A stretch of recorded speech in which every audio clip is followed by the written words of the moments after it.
What's up, team? I hope everyone is feeling good and finding ways to improve yourselves a little bit every day. So, what should we be doing before, during, and after track day to make sure that we have the best possible experience? This video is mainly for people who have not participated in a track day or went to one and the experience wasn't ideal.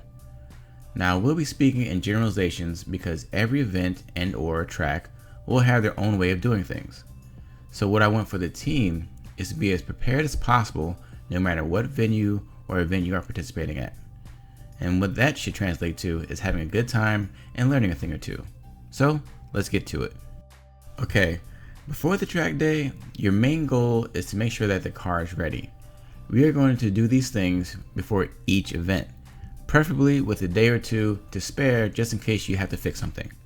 Now I want you to keep two things in mind: safety first, and I don't want anything to break. Telling yourself that it was fine the last time, that's just not how you want to roll. And you can do these checks in any order you want. These are just my preferences. First, we're checking the wheels. We're going to check the tires, the tire pressure, the treads, the sidewall condition. I suggest keeping a pressure gauge in your car whether you track it or not. And you want to start with the OEM pressure. And you can find that in the door jam or in the owner's manual. Now once you get a sense of how your vehicle performs at the OEM pressures, then you can adjust the pressures to your liking. And as a side note, the pressure on the side of the tire is the max pressure and is usually much higher than optimum pressure. For the tread wear, you want to make sure that there's plenty of life left on your tires. Use the tread gauge to find the depth of the tread and compare it to the minimum tread depth stated by the tire manufacturer. Now make sure you check several points across the width of the tire in case you do have uneven wear. Now, uneven wear, abnormalities, and foreign objects are visual checks, so make sure you inspect the entire tire by rotating the wheel. Now this includes checking the sidewalls for damage, and sidewall damage usually comes in the form of bubbling, cracking, or cuts. The more you inspect tires, the better you will get at reading wear patterns. You also want to inspect your rims. Make sure that there aren't any cracks or bends. Confirm the lug mounting area and bow stem are free of damage and debris. Now you can do some of the wheel inspections with the wheel mounted to the vehicle, but it's a lot easier with the wheels off. I suggest taking them off because you should check the brakes and suspension anyway. Just remember, when you lift the vehicle, use a good jack stand. Now whether you take the wheels off or leave them on, always torque your lug nuts or bolts to spec during your inspection. Make sure you use a proper torque wrench and double check to make sure that all of the lugs or bolts are tight. Now we can move on. The next are your brakes. You should try to check your brakes with the wheels off. For the rotors, you want to look for hot spots, deep scoring, and general damage. It's important to check the outside and the inside faces of the rotors. Used rotors will have lines on them no matter what, but you can tell the depth of the wear by rubbing the faces with your finger. Now if the scoring is deep enough for a nail to get hung up on, you might have to consider repair options. And none of that applies to carbon ceramic brakes because their method for reading the wear is completely different and it depends on the manufacturer of those rotors. Now checking the pads is a similar process as the rotors. You are looking for hot spots, deep scoring, but this time also cracks.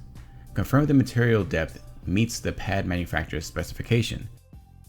You also want to make sure their calipers move freely and are sufficiently lubricated. The condition of your brake fluid can be found in several ways. In terms of time, most manufacturers suggest replacement every 2 years. The easiest visual inspection is the color. Doubt 3 is pretty clear brand new, and as time goes by, it could turn into a light yellow. Now if it's dark yellow or darker, then you should probably perform a brake fluid flush. So dot 4 is usually a light yellow new, and follow the same rules as dot 3. If it's darker, you should get a flush. Dot 5 and racing fluids, they come in different hues, so you'll have to follow a time or water saturation maintenance schedule. Another way to tell that if you need brake fluid change is if the brake pedal feels mushy or soft. If you do feel mushy and soft, you should definitely flush your fluid before a track event. Alright, for the suspension, check your bolts and mounting points to make sure that they are all tight. When the wheels are mounted, wiggle them horizontally and vertically to make sure that there isn't any play or looseness. For bushings, check the position relative to the mounting location and make sure they haven't dried out or swollen from oil soaking. For your fluids, you're going to check all your fluid levels and condition. This includes engine oil, transmission fluid, gear oil, water/coolant levels, your brake fluid, and washer fluid. Yes, washer fluid is important. There's going to be rubber and dust and dirt flying around from driving, so you want to keep your windshield as clean as possible. Then you want to make sure that your vehicle doesn't have any leaks, like none. Some seepage is okay, but if it only takes a couple of drips of oil for a good time to turn bad really quick, and it doesn't just affect you. So be mindful and courteous to others. You don't want anyone or anything getting hurt or damaged because something that was completely avoidable. Now for the interior, make sure your seat belts and seats are secured and in good working condition. Some events may require you to remove any mat or covers from the driver's floor area, and this is to reduce the chance of something impeding pedal operation.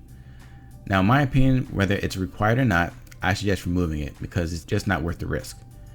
And you don't want anything loose in the interior, such as drinks in your cup holders, sunglasses in your visor, or random items in your back seat. All these things are liable to get tossed around during continued hard driving. Ideally, you want your interior to be as clean as possible and relatively bare. And the same thing goes for the trunk. Take out everything you can. This includes a spare tire if you have one. Now some people take these things out at the track and just find a place for them. That's really up to you. The only accessory I suggest keeping in the vehicle is a fire extinguisher if you have one. So once you've done those very specific checks, at the end of the inspection you want to give the car a good look over in general. Make sure that the hood is latched, there are no loose exhaust hangers or exterior lights, and if you're recording, make sure you mount the cameras in places where it doesn't impede your view or your driving. And now that the car is sorted, you have to prepare for what you need for the car and for yourself. For the vehicle, you should have a tool bag or kit that allows you to make small repairs or adjustments. This means tools to help you remove or install the wheels properly, lift the vehicle, and tighten common bolts. You might want to bring a water jug too, just in case you run into heat issues, and definitely bring some shop towels or rags. Now for yourself, bring a cooler or an insulated bag with ice, drinks, snacks or food, and a folding chair. Driving hard is pretty physical.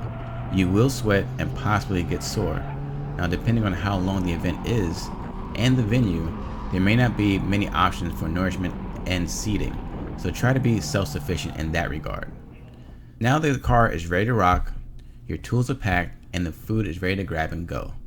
It's only about 10 hours before you have to drive how you always wanted to, which is with impunity.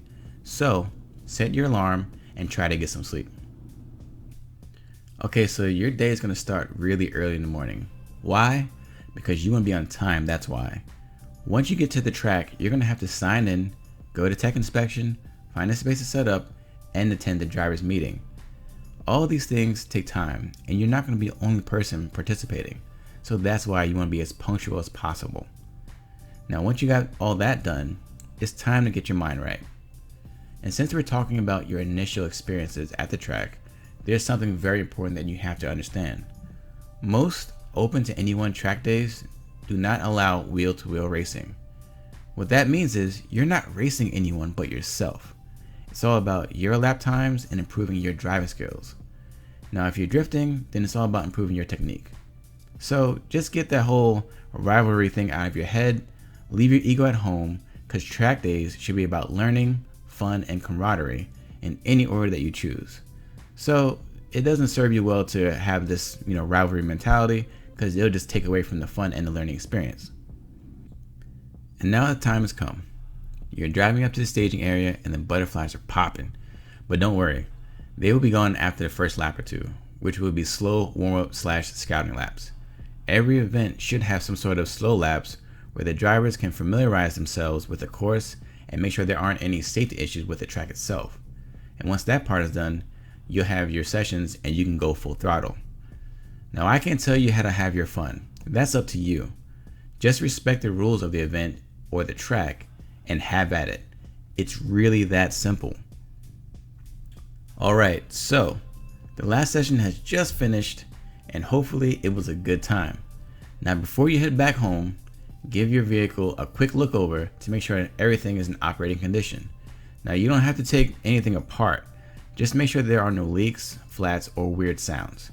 The only work you should be doing is retorquing your wheels, and then you can head home. And it's definitely not a bad idea to perform a more in-depth inspection once you get the car back home. Alright, so let's review. Give yourself a day or two before the event to make sure that the vehicle is ready. You want to pack all your stuff the night before because you don't want to forget anything or show up late. Respect the rules of the track. Drive safe and have fun. Perform a safety check before you head home. And then you want to come back to this video and tell me how awesome your track day was in the comment section. So, I hope this video was helpful. Feel free to like and subscribe for more original content. And remember to be the best version of yourself every day. And of course, stay tuned and thanks for watching.